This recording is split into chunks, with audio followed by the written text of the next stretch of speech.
Good afternoon, everybody. I, Purnima Singh, on behalf of Department of Political Science, welcome you all to this Samvad on COVID-19 crisis, the role of India.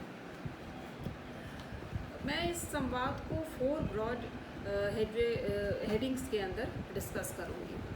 तो पहला heading है मेरा behavioural revolution to combat कोविड-19 crisis. तो देखिए, ये global crisis है और ये कॉमन ट्रेजेडी है। तो what we need drastic change in our behaviour and attitude. तो बिहेवियरल रिवोल्यूशन की आज ज़रूरत है, आइडियोलॉजिकल रिजुविनेशन की आज ज़रूरत है और आइडियोलॉजिकल रिनोवेशन की भी आज ज़रूरत है। सॉलिट्यूड की ज़रूरत है। सॉलिट्यूड हमें बोलता है फाइंडिंग बैलेंस विद इन। आज कैसे हम अपने अंदर एक बैलेंस करें, ये हमारा कलेक्टिव रिस्पॉन्सिबिलिटी का समय है। फिर अभी इस वक्त हमें, क्योंकि ये कॉमन ट्रेजेडी है, तो हमें राइट सेंट्रिक ना होकर ड्यूटी सेंट्रिक होना चाहिए। तो इस वक्त हमारा सबसे जो महत्वपूर्ण कार्य क्या होना चाहिए, to serve humanity, to save human values. और हमें नेचर फ्रेंडली होना चाहिए, care and share, spiritual mindset में हमें रहना चाहिए। और स्पिरिचुअल माइंडसेट के साथ साथ जो ऑप्टिमिस्टिक हमें होना चाहिए। तो इस वक्त मैं कहूँगी कि आप गांधी का टेलिस्मन ज़रूर पढ़ें। गांधी का टेलिस्मन क्या कहता है? गांधी का टेलिस्मन एक्चुअली है कि जब सेल्फ बहुत ज़्यादा अपने आप में आपको डोमिनेट करे, आपको सिर्फ अपने ही बारे में सोचने के लिए और कुछ न दिखे, तो आप गांधी का टेलिस्मन पढ़िए उस वक्त। तब उस वक्त आपको लगेगा कि हाँ, गांधी का टेलिस्मन कहता क्या है कि जिस समय सेल्फ बहुत डोमिनेंट हो जाए आपको अपने अंदर, तो आप जो सबसे वीकेस्ट पर्सन है, सबसे जो पुअरेस्ट पर्सन है, आप उनके इमेज को अपने माइंड में रखिए और फिर आकलन कीजिए। तब आपको अपनी समस्याएं बहुत कम लगेगी। तो एक माइक्रो लेवल पर हमारा जो माइंडसेट है वो जाना चाहिए। छोटी छोटी समस्याओं को आप देखिए जो आपके इर्द गिर्द है, तो फिर आपको अपनी समस्याएं बहुत कम लगने लगेगी। इसलिए गांधी का टेलिस्मन बहुत यूजफुल है, इस क्राइसिस के दौरान ज़रूर पढ़ना चाहिए। तो जो आप किसको आप अपने माइंडसेट के द्वारा आप किसको स्ट्रेंथन कर सकते हैं, जो आपसे जो बहुत वीकेस्ट पर्सन है, आप उसको कितना सर्व कर सकते हैं, ये आज के दौरान में बहुत इम्पॉर्टेंट चेंजेस लाने हैं हमारे बिहेवियर में। इसलिए मैंने पहले ही कहा कि हमें राइट सेंट्रिक ना होकर ड्यूटी सेंट्रिक होना चाहिए। कलेक्टिव रिस्पॉन्सिबिलिटी का वक्त है। तो सेकंड, इस संवाद के सेकंड फेज को अगर मैं आकलन करूँ तो ये मेरा है कल्चरल रोल। अब मैं कहूँ कि कल्चरल रोल में भारत का क्या योगदान हो सकता है। तो आज ज़रूरी है, देखिए, भारत जो है वो, भारत की संस्कृति जो है वो सदियों से स्पिरिचुअलिटी को केंद्र बिंदु में रहकर ही आगे बढ़ी है। और ये आज नहीं, अब जब से भारत की संस्कृति स्पिरिचुअल स्ट्रेंथ के द्वारा ही फली फूली रही है, तो इसलिए आज भी हमारी संस्कृति बची हुई है। तो मैं सबसे पहले कहूँगी कि आज ज़रूरी है कि कल्चरल रेनेसा का ज़रूरी है। हम नेचर फ्रेंडली हो, अपने नेशनल आइडेंटिटी को हम इंटैक्ट करके रखें, नेचुरल इंस्टिंक्ट्स जो है हमारा उसको इंटैक्ट करें। अब देखिए, नमस्ते भारत का जो कंसेप्ट है वो हमने पूरे विश्व को दिया। तो ये सब बहुत छोटी छोटी जो हमारे बिहेवियर, कल्चरल बिहेवियर में जो हमारे भारत के कण कण में विराजमान थी, उसको हम इंटैक्ट करके अभी रखें। स्पिरिचुअल हेल्थ और डिवाइन हेल्थ, यही तो हमारा बेस है जो हर क्राइसिस में ये हमारे लिए एक संजीवनी का काम करती है। तो इसलिए ज़रूरी है कि हम मेंटल हेल्थ, फिजिकल हेल्थ, तो दोनों को अच्छी तरह से हम उसको बहुत ही अच्छी तरह से हम उसका सेवन करें। तो मेंटल हेल्थ को हम कैसे मजबूत करें, हमारे यहाँ इसके लिए भी हमारे यहाँ काफ़ी प्रयास रहा है कि हम अपने मेंटल हेल्थ और फिजिकल हेल्थ को कैसे पॉजिटिविटी के द्वारा हम उसको ठीक करके रख सकते हैं। तो जैसे हमारे यहाँ फिजिकल हेल्थ का उतना इम्पोर्टेंस दिया गया, उतना ही मेंटल हेल्थ का भी उतना ही इम्पोर्टेंस हमारे यहाँ दिया गया है। तो ये सब, अब जैसे इंटीग्रल ह्यूमनिज़्म, अब हमारे यहाँ कोई भी चीज़ों को मापने का जो कंसेप्ट होता है वो इंटीग्रेटेड अप्रोच होता है। ये दीनदयाल उपाध्याय का दिया हुआ कंसेप्ट है, जैसे आप बॉडी, माइंड, सोल, इंटेलेक्ट, इन चारों को आप एक कर ही देखिए, तभी आपका डेवलपमेंट पॉसिबल होगा। इसीलिए हमारे यहाँ देखिए स्पिरिचुअल डेवलपमेंट और मटेरियलिस्टिक डेवलपमेंट दोनों की ही बात की गई है, ना कि सिर्फ मटेरियलिस्टिक डेवलपमेंट। अगर मटेरियलिस्टिक डेवलपमेंट होगा तो वो कभी भी वो डेवलपमेंट आपका उस डेवलपमेंट को आप सस्टेन कर बिल्कुल नहीं रख सकते हैं। इसलिए ज़रूरी है तो विज्ञान चाहे वो कितना भी प्रगति कर जाए, लेकिन अगर उसमें उस विज्ञान में भी अगर नैतिकता नहीं है, अगर उस विज्ञान में भी स्पिरिचुअलिटी नहीं है, तो कभी भी वो जो भी आपका डेवलपमेंट है वो सस्टेन करके आप नहीं रह सकते। इसीलिए को हमारे यहाँ सस्टेनेबल डेवलपमेंट का कंसेप्ट ही यही रहा है कि हम मटेरियलिस्टिक डेवलपमेंट के साथ साथ हम स्पिरिचुअल डेवलपमेंट भी करें, नेचुरल डेवलपमेंट के साथ साथ नेचर को भी हम उसको सस्टेन करके रखें, ना कि सिर्फ कंज्यूम करना। ये हमारी नियति में कभी नहीं रही है कि हम चीज़ों को सिर्फ कंज्यूम करें और प्रिजर्व करके नहीं रखें। अपने फ्यूचर जनरेशन के लिए आपको प्रिजर्व करके भी चीज़ों को रखना है। जो हमारे नेचुरल रिसोर्सेज हैं वो उनकी लिमिटेशंस हैं, तो उसको हमें प्रिजर्व करके रखना है। किसके लिए रखना है? फ्यूचर जनरेशन के लिए रखना है। तो ये कैसे होगा?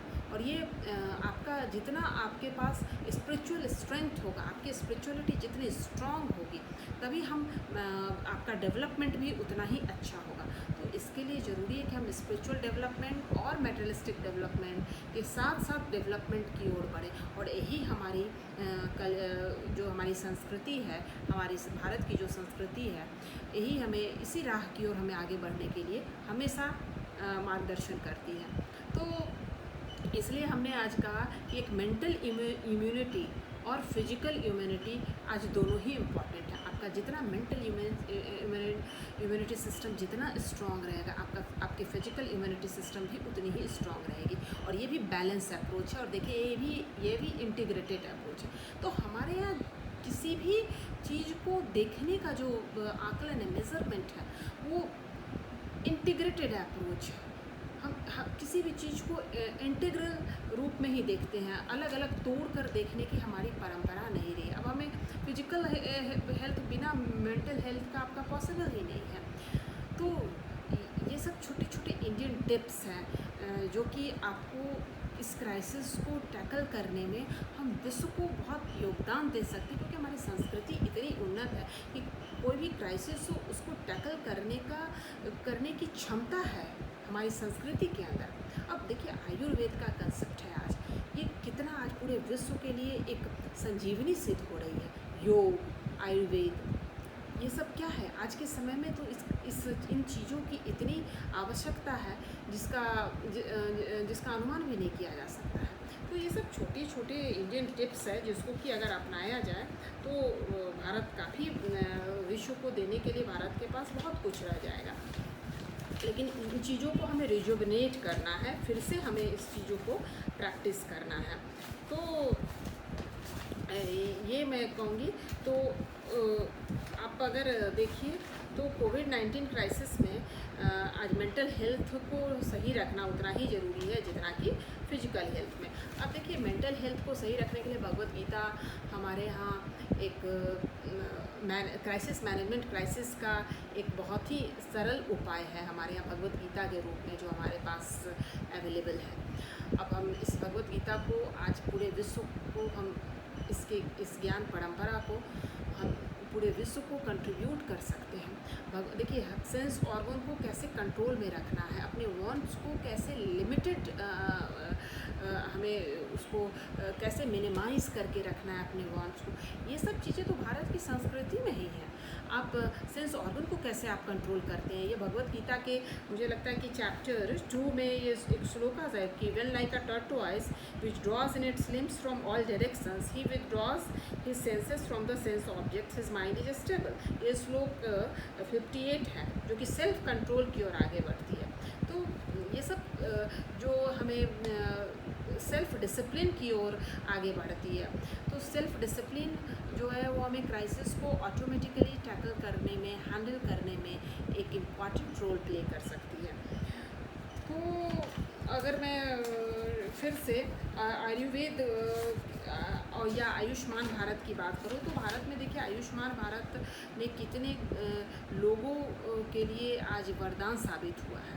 तो भारत की संस्कृति में ही आपको बहुत सारी समस्याओं का समाधान ऑटोमेटिकली मिल जाएगा, बस इसे खोजने की ज़रूरत है। अब भारत का सोशल रोल में क्या योगदान हो सकता है? तो सोशल रोल देखिए, हमारे यहाँ जो सोशल रोल है या जो सोशल हेल्थ है वो भारत का काफ़ी स्ट्रॉन्ग है। हम हमेशा से कम्युनिटेरियन पर्सपेक्टिव में बात करते हैं, सामुदायिक जीवन में विश्वास करते हैं, ना कि individualistic way of life style. ये हमारे यहाँ की सोशल रोल ही नहीं रहा है। तो जितना हम व्यक्तिवाद होते हैं, जितना हम अपने आप में सिमटते जाते हैं, जो वेस्टर्न कंसेप्ट है, तो उतना ही हम समाज से जितना दूर होंगे उतना ही हमें समस्याओं की ओर हम करते, और समाज में उतनी ही समस्याएं दिन प्रतिदिन और बढ़ते ही जाएंगे। इसलिए सामुदायिक जीवन का जो पहल है भारत का, वो रियली आज बहुत इम्पॉर्टेंट है। आज के समय में हम विश्व को इसका संदेश दें कि जो कम्युनिटेरियन पर्सपेक्टिव ऑफ लाइफ है, ये बहुत हेल्दी लाइफ स्टाइल है। तो इस तरह से ये सब गुड सोशल हेल्थ है जो हम विश्व को दे सकते हैं। अब देखिए, हमारे यहाँ नेगेटिव लिबर्टी की बात नहीं की गई है, जबकि आप वेस्टर्न कंसेप्ट में जाइए तो जो आज ग्लोबलाइजेशन है, न्यू लिबरलिज्म की बात हम करते हैं, तो उसमें इंडिविजुअलिस्टिक पर्सपेक्टिव की बात बहुत की जाती है। अब जैसे फ्राइडमैन हुए, नॉजिक हुए, स्पेंसर हुए, इन लोग क्या है, इन लोग सब ने इंडिविजुअलिस्टिक व्यक्तिवाद को बढ़ावा दिया है, व्यक्ति की स्वतंत्रता इनके लिए प्रमुख मुद्दा रह गया। जो हमारे लिए भी स्वतंत्रता इम्पॉर्टेंट है व्यक्ति की, लेकिन ये स्वतंत्रता हमारे पॉजिटिव फ्रीडम है, न कि नेगेटिव लिबर्टी। नेगेटिव लिबर्टी बोलते हैं कि एब्सेंस ऑफ ऑल रेस्ट्रिक्ट्स, किसी भी तरह के प्रतिबंध का होना ही ये गलत है। लेकिन हमारे यहाँ ये परंपरा नहीं है, हमने पॉजिटिव लिबर्टी को ज़्यादा महत्व दिया है। यही कारण है कि जब समस्याएं आती है तो ये हमारे लिए कलेक्टिव रिस्पॉन्सिबिलिटी हो जाती है, क्योंकि हमारा सोशल हेल्थ बहुत स्ट्रांग है। अब अमेरिका में देखिए, लॉकडाउन के दौरान इतने विरोध हुए, कई राज्यों में विरोध प्रदर्शन हुए, लेकिन भारत में इस तरह की गतिविधि नहीं देखी गई। तो इसका कारण और इसका वजह भी यही था कि हमें सामुदायिक जीवन में रहने की और पॉजिटिव लिबर्टी में रहने की एक आदत है, हम ट्यून हैं नेचर के अकॉर्डिंग में रहने का। तो ये सब टिप्स है, ये सोशल जो हेल्थ है हमारा, ये हम विश्व को इस एस्पेक्ट्स को हम दे सकते हैं। विश्व को हम इस चीज़ को एक एसेट के रूप में हम इसको प्रदान कर सकते हैं कि कितना इम्पॉर्टेंट है कम्युनिटेरियन लाइफ स्टाइल, और ये भारत की नींव रही है। सामाजिक सौहार्द को बनाए रहना, सोशल एकोमोडेशन, ये सब तो हमारे यहाँ बहुत सदियों से ये सब परंपराएं चली आ रही हैं। तो अगर मैं अब थर्ड एस्पेक्ट की मैं बात करूँ तो पॉलिटिकल रोल, तो राजनीतिक रोल भारत का इस क्राइसिस के दौरान कैसा रहा, ये भी बहुत इम्पॉर्टेंट है। अब देखिए, हम एक इमोशनल इंटेलिजेंस बहुत ही इम्पॉर्टेंट रोल प्ले करता है किसी भी क्राइसिस को हैंडल करने में।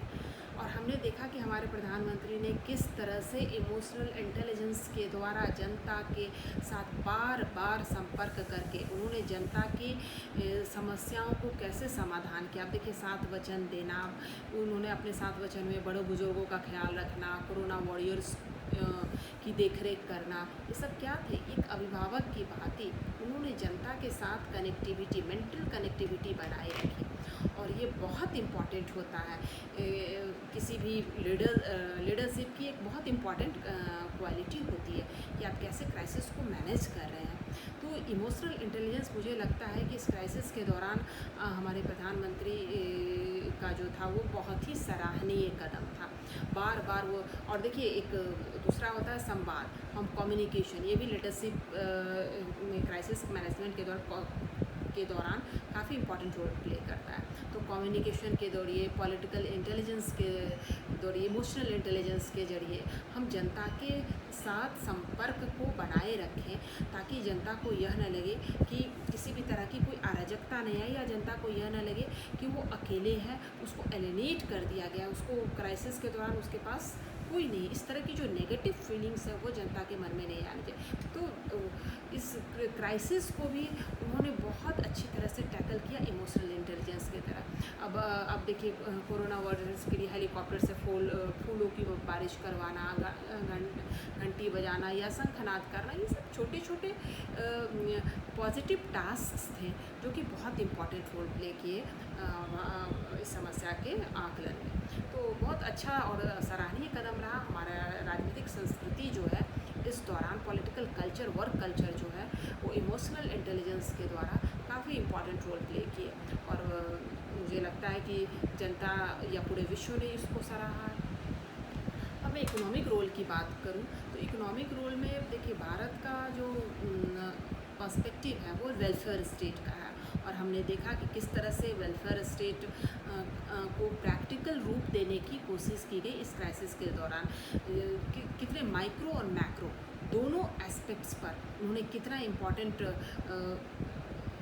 रोल प्ले किया। अब देखिए वेलफेयर स्टेट में आप एग्रीकल्चर सेक्टर है उसको बढ़ावा देने की बात की गई, किस तरह से एग्रीकल्चर जो है भारत का बैकबोन है उसको कैसे स्ट्रेंथन किया जाए। इतने स्वतंत्रता की मुझे लगता है कि फर्स्ट प्लानिंग या सेकंड प्लानिंग के बाद ये बहुत इम्पॉर्टेंट पहल हुआ है कि एग्रीकल्चर सेक्टर को बढ़ावा दिया जाए। उसके बाद आप देखिए स्वदेशी का जो कंसेप्ट है बहुत इम्पॉर्टेंट है। आत्मनिर्भर भारत बहुत ज़रूरी है कि मेक इन इंडिया प्रोडक्ट्स को आप आगे बढ़ाइए। अब लेकिन उन्होंने हमारे प्रधानमंत्री ने एग्जाम्पल दिया है हिमायत प्रोग्राम का, जो कि जम्मू कश्मीर में चल रहा है। कितने लोगों को स्टार्टअप्स के जरिए वहाँ रोजगार मिला। हिमायत प्रोग्राम उत्तर प्रदेश में एक पुलिस, उत्तर प्रदेश के फूलपुर ज़िले में एक पुलिस कर्मचारियों के घर में उनकी महिलाओं ने एक स्लीपर बनाने का प्रोजेक्ट प्ले किया, और उस चप्पल बनाने के जरिए उनकी इकोनॉमिक स्थिति इतनी बुलंद हो गई कि इसलिए जो अपना प्रोडक्ट्स है, जो इंडियन प्रोडक्ट्स हैं, उसमें ऐसा लगता है जैसे उसमें किसी की मेहनत की, खून पसीने की उसमें वो सुगंध आती है। तो इस स्वदेशी को अगर हम अपना लें तो रियली भारत इतना समृद्ध हो जाएगा। और जो ये जो इकोनॉमिक क्राइसिस है, जो मुझे लगता है कि सेकेंड वर्ल्ड वॉर के बाद जो इकोनॉमिक डिप्रेशन, उससे भी ज़्यादा ये इकोनॉमिक क्राइसिस है। तो इसको टैकल करने का एक ही जरिया है स्वदेशी, जो उन्होंने बहुत ही अच्छा कहा, वी वोकल फॉर लोकल। तो इकोनॉमिक रोल भी उन्होंने जैसे स्ट्रीट वेंडर्स के लिए इतने प्रोजेक्ट्स दिए, स्टार्टअप्स को स्ट्रेंथन करने के लिए उन्होंने बार बार इसको बताया। तो ये सब एक अच्छा एस्पेक्ट्स रहा हमारा इकोनॉमिक रोल में भी भारत का। और हमारे सामने चैलेंजेस हैं, अपॉर्चुनिटीज़ भी हैं। अब देखिए कोई भी चैलेंजेस आता है तो चैलेंजेस हमें पता है कि necessity is the mother of invention. तो कोई किसी भी चैलेंजेस को टैकल करने के लिए ज़रूरी होता है कि हम उस चैलेंज को हम कैसे ले रहे हैं, उसको कितनी पॉजिटिविटी है हमारे अंदर। तो इस चैलेंज को टैकल करने के लिए हमें सबसे पहले ज़रूरी है कि हम इस चैलेंज को किस एस्पेक्ट्स में देख रहे हैं, किस एंगल से देख रहे हैं। अब बिहार के पास ही आप देखिए, इसके पास चैलेंजेस कम नहीं, जितने श्रमिक वर्ग हैं उन श्रमिक वर्गों की समस्याएं जितनी ज़्यादा है। अब ये जो बाहर से श्रमिक वर्ग आ रहे हैं उनको कैसे हम इस समस्या को एसेट में बदल दें, ये हमारे सामने सबसे बड़ी चुनौती है। कैसे एसेट में बदलें? बिहार के पास इससे ज़्यादा अच्छा अपॉर्चुनिटी और क्या हो सकता है जो बिहार की जीडीपी जिससे बढ़ाई जा सकती है। अब जैसे आप देखिए यहाँ पे वाटर बॉडीज़ कितने ज़्यादा है, कितने पॉन्ड्स हैं, तो फिशरीज़ का है, एग्रो इंडस्ट्रीज़ है, मखाना इंडस्ट्रीज़ है, और ऐसे कितने सारे। अब हमारे देखिए मधुबनी पेंटिंग्स ही हैं, तो ऐसे ऐसे टूरिज़्म है। तो कितने सारे हमारे जो माइक्रो लेवल पर अगर आप ध्यान दीजिए, अगर टूरिज़्म सेक्टर को ही आप बढ़ा दीजिए तो कितने रोज़गार को आप जनरेट कर सकते हैं। तो ये तो अपॉर्चुनिटी है। आप कैसे कंडूसिव एटमॉस्फेयर आप देते हैं। तो अगर आप कंडूसिव एटमॉस्फेयर दीजिएगा तभी तो यहाँ इंडस्ट्री खड़ा होगी, नहीं तो फिर हम जाति पाति और ये सब छोटे छोटे मुद्दों पर हम बढ़ जाएंगे। तो इट्स वेरी डिफ़िकल्ट कि इस चैलेंज को हम टैकल कर पाएँ। तो आप कंडूसिव एटमॉस्फेयर दीजिए, ये अच्छा मौका है कि बिहार का आप जीडीपी बढ़ सकता है। आप छोटे छोटे रोज़गार देकर आप कितने जो लेबरर जो हैं, वो जो श्रमिक हैं जो बाहर जाकर दूसरे स्टेट के जो जीडीपी बढ़ाते थे, अब आप उनको यहाँ अपॉर्चुनिटी दीजिए इनको, और अपॉर्चुनिटी की कमी नहीं है क्योंकि हमारे पास रिसोर्सेस हैं। अब उसको कैसे हमें टैकल करना है, ये तो सरकार की जिम्मेदारी और हम सबकी जिम्मेदारी है कि हम उसको कैसे टैकल करें। कंडूसिव एटमॉस्फेयर आप दीजिए, इंडस्ट्री खड़ा कीजिए। तो ये सब चीज़ें ज़रूरी है कि चैलेंजेस तो है हमारे पास, लेकिन चैलेंजेस को एक अपॉर्चुनिटी में कैसे कन्वर्ट करना है, ये ज़्यादा इम्पॉर्टेंट है। अब चैलेंजेस, अब देखिए चैलेंजेस तो सबसे ज़्यादा तो हमारे पास श्रमिक वर्ग की है, इकोनॉमिक कैसे हम इकोनॉमी को कैसे बढ़ाएं। तो ये सब चैलेंजेस को आपको कलेक्टिवली आपको हैंडल करना होगा और एक कंडूसिव एटमॉस्फेयर देना होगा। अब इस तरह की जो सोशल इल्स हैं जिसको आप पाल कर बैठे हुए हैं, बिहार में ही आप देखिए जाति प्रथा है, इस तरह की छोटी छोटी जो हम मुद्दों पर रीजनल जो हमारी एस्पिरेशन इतनी हाई हो जाती है कि हम छोटी छोटी चीज़ों को में बंटवारा कर लेते हैं। तो ये हम किसी भी चीज़ को एक नेशनल पर्सपेक्टिव में अगर आकलन करें तो हम चैलेंजेस को अपॉर्चुनिटीज़ में कन्वर्ट कर सकते हैं। अब देखिए एक पोस्ट कोविड वर्ल्ड भी एक नई चेंजेस आने वाली है इस वर्ल्ड ऑर्डर में। अब ये चेंजेस क्या आने वाली है, तो चेंजेस हमारे पास है, देखिए यूएनओ का आज डेमोक्रेटाइजेशन बहुत इम्पॉर्टेंट है। अगर यूएनओ को हम डेमोक्रेटाइज नहीं करते तो इसी तरह किसी न किसी राष्ट्र का मोनोपोली हमेशा एक इंटरनेशनल फोरम पर बना रहेगा। और जब भी कोई मोरल क्राइसिस आती है उसको आप कैसे हैंडल करते हैं, ये भी इम्पॉर्टेंट है। उसके लिए आपके पास क्या प्रावधान है। अगर चाइना की अगर हम आज बात करें तो चाइना ने जो आज जिस तरह ये एक तरह से ये मोरल वॉयलेशन है, आप ह्यूमैनिटी के साथ, आप मानवता के साथ इस तरह का आप इतना खराब आपने मानवता के साथ आपने इस तरह का खेल खेला है।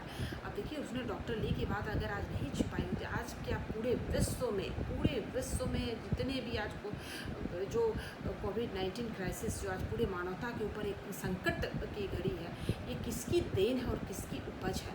अगर चाइना थोड़ी भी रिस्पॉन्सिबल नेशन होता तो इस तरह की जो जिसको बोला जाता है, इसको किन शब्दों में बोला जाए, जो इसने ह्यूमैनिटी के साथ आज इतना बड़ा घिनौना काम किया है, यह नहीं करता। इसके लिए पूरे इंटरनेशनल फोरम पर क्या प्रावधान होना चाहिए। अगर कोई राष्ट्र किसी भी मानवता के लिए, मानवता के खिलाफ जाकर कोई भी कार्य अगर करता है तो उसके लिए क्या सज़ा होनी चाहिए, ये बहुत इम्पोर्टेंट। और दूसरी एस्पेक्ट है कि आज इंटरडिपेंडेंसी का युग है, आज डिपेंडेंसी का युग नहीं है। हर राष्ट्र के पास कुछ न कुछ क्षमता है और उस क्षमता के जरिए हर राष्ट्र जो है वो किसी न किसी राष्ट्र को किसी न किसी स्वरूप में वो कुछ अपना योगदान दे सकता है। अब ताइवान की ही बात कीजिए, ताइवान आप देखिए कितने बड़े अच्छी तरह से इसने इस क्राइसिस को टैकल किया है। एक भी देखिए कितने जल्दी उन्होंने चाइना के बगल में होकर उसने अपने कोविड-19 क्राइसिस को किस तरह से उसने टैकल किया, किस तरह से अपने केसेस को बंद किया और उसके दूसरे देशों को भी उसने मदद किया। तो ताइवान को भी आज इंटरनेशनल फोरम पर रिकॉग्निशन मिल रहा है। तो इस तरह की समस्याओं को आकलन करने का हमारा नज़रिया बदलना होगा। एक हमें कलेक्टिव रिस्पॉन्सिबिलिटी की ओर आगे ज़्यादा बढ़ना होगा, राइट सेंट्रिक ना होकर अब हमें ड्यूटी सेंट्रिक होना पड़ेगा। तो ये सब चीज़ें हैं जो कि हमें पुनः ध्यान देना होगा। तो मैं भारत भारती में मैथिली शरण गुप्त की लिखी हुई कुछ पंक्ति को मैं पढ़ना चाहूँगी, जो आज ज़रूरी है कि हम इस चीज़ों को फिर से रिजुवनेट करें। क्योंकि मैथिली शरण गुप्त ने भारत भारती में जो पास्ट, प्रेजेंट और फ्यूचर, इन तीनों चीज़ों को बहुत अच्छी तरह से आकलन किया है। अब वो कैसे पास्ट में भारत क्या था, क्या हो गया और क्या होगा अभी, बहुत अच्छा उन्होंने इस चीज़ का वर्णन किया है। तो मैं इसको 1-2 लाइन पढ़ना चाहूँगी कि हम कौन थे, क्या हो गए और क्या होंगे अभी। आओ विचारे आज मिलकर ये समस्याएं सभी, यद्यपि हमें इतिहास अपना प्राप्त पूरा है नहीं, हम कौन थे इस ज्ञान को फिर भी अधूरा है नहीं। भूलोक का गौरव, प्रकृति का पुण्य लीला स्थल कहाँ, फैला मनोहर गिरी हिमालय और गंगा जल जहाँ, संपूर्ण देशों से अधिक किस देश का उत्कर्ष है, उसका की जो ऋषि भूमि है वह कौन है, वह भारतवर्ष है। हाँ, वृद्ध भारतवर्ष ही संसार का सिरमौर है, ऐसा पुरातन देश कोई विश्व में क्या और है।